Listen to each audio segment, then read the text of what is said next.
And welcome back to Devlog. In the last part, I worked on acrobatic systems for my game, and in this part, I work on ropes. Again, I really promise this is the last video I make about ropes. Specifically, what is worth discussing is the change to the way rope systems works. Before, they would have a simulated physics system where they would rock back and forth with calculated momentum and calculated recoil, and I have changed this completely, so now they have a static movement and a static recoil based on, instead of a physics-based calculation or a timer-based calculation, a sine wave calculation. Essentially, what I have done is remove any semblance of realistic momentum or physics to these ropes, so that instead of behaving like an actual rope may behave in-game, they now have a very fixed movement to them and a very fixed recoil to them. Now, you're probably not asking at all why I did this, but here's why I did this. I felt like the physics-based ropes, and when I say physics I mean that in very generous air quotes, there was no physics being involved, but the physics-looking version of the ropes I felt an issue for a platformer because you didn't really have this satisfying level of momentum or gameplay control behind the use of ropes. The player was kind of stuck on them, and then they had to actually behave like a rope and have a wiggle back and forth to move back and forth, and you had to move right, then move left, then move right, then move left continuously to be able to gain momentum. And the issue with this is it wasn't very fun. So I completely rewrote how ropes work. This way I can make ropes work with a more static variable for how ropes would actually perform in game, and make it so the player can more reliably and more engaging, the player would have a more engaging feeling when using a rope. It's more satisfying and more fun in game. Let's first talk about the change to the way momentum works. If you're on a rope, you can very easily build your momentum to the full speed of a rope's movement. So if a rope has a maximum speed of 12, you can very easily build your speed to 12 by simply tilting the axis in one direction. This means the player no longer has to wiggle back and forth on a rope. You're very quickly building your momentum to the max value of the rope.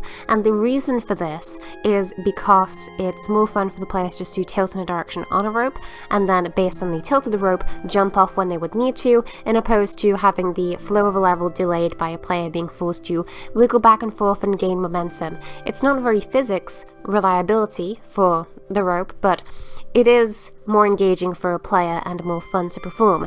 The way I did this is very obvious. I just have the amount of speed the player can build to when on a rope be the maximum amount of speed for the rope.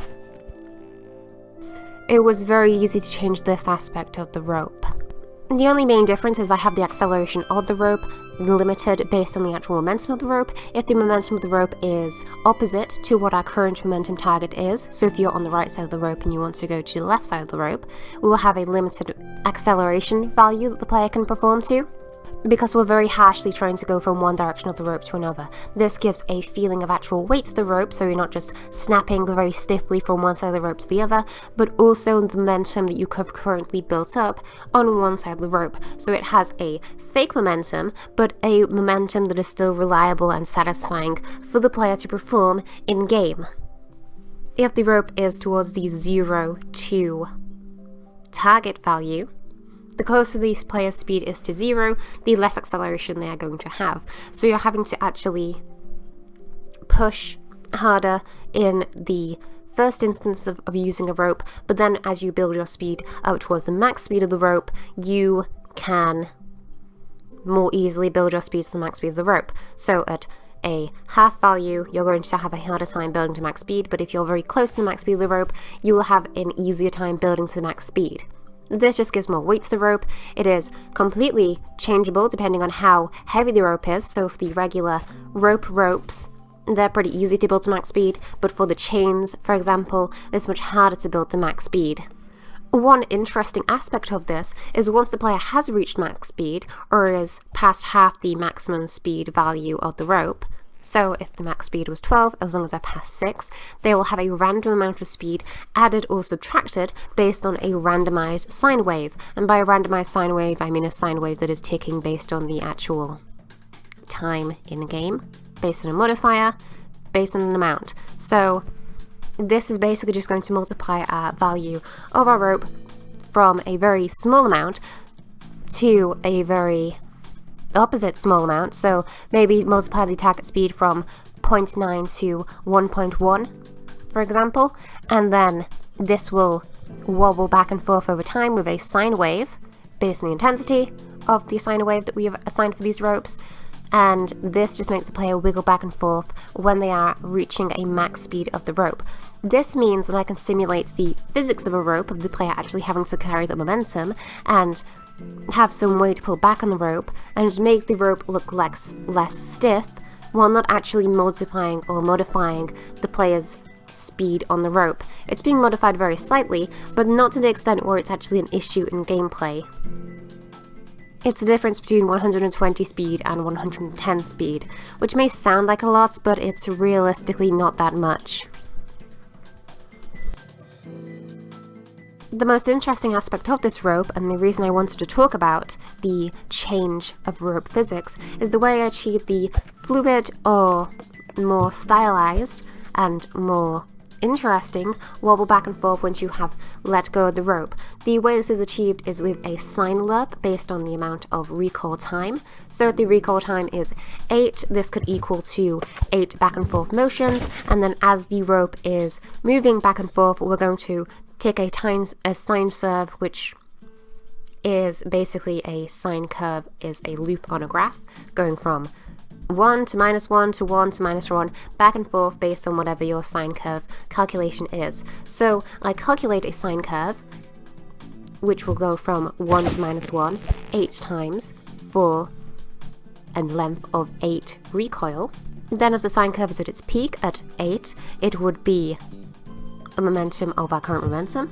If it dips below the peak and goes to -1, our momentum is going to be minus what our max momentum was, and then back and forth as this value ticks down and as our recoil is reduced.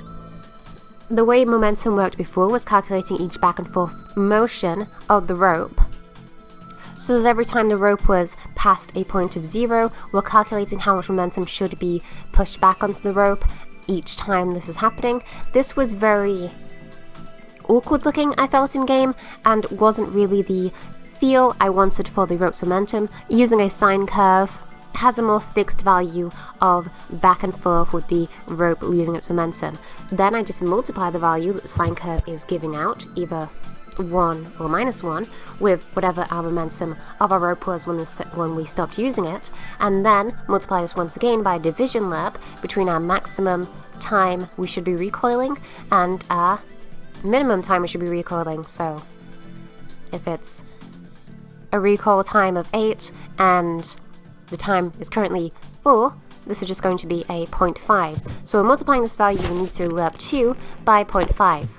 This means that our sine lerp goes from 1 to -1 to 1 to -1 to 1 to -1. We're also losing this value over time, so it's not just going from max momentum to minus max momentum, it's actually wobbling back and forth and simulating itself losing speed, all with just a sine curve. Now I understand that probably didn't make any sense, but just imagine a sine curve. At its peak we're at our max momentum, at its dip we're at our opposite of what our max momentum was. And that's pretty much it. Then imagine the sine curve getting squished over time, and that is the momentum we're being fed to our rope. Now the only complexity is finding out what this momentum should be.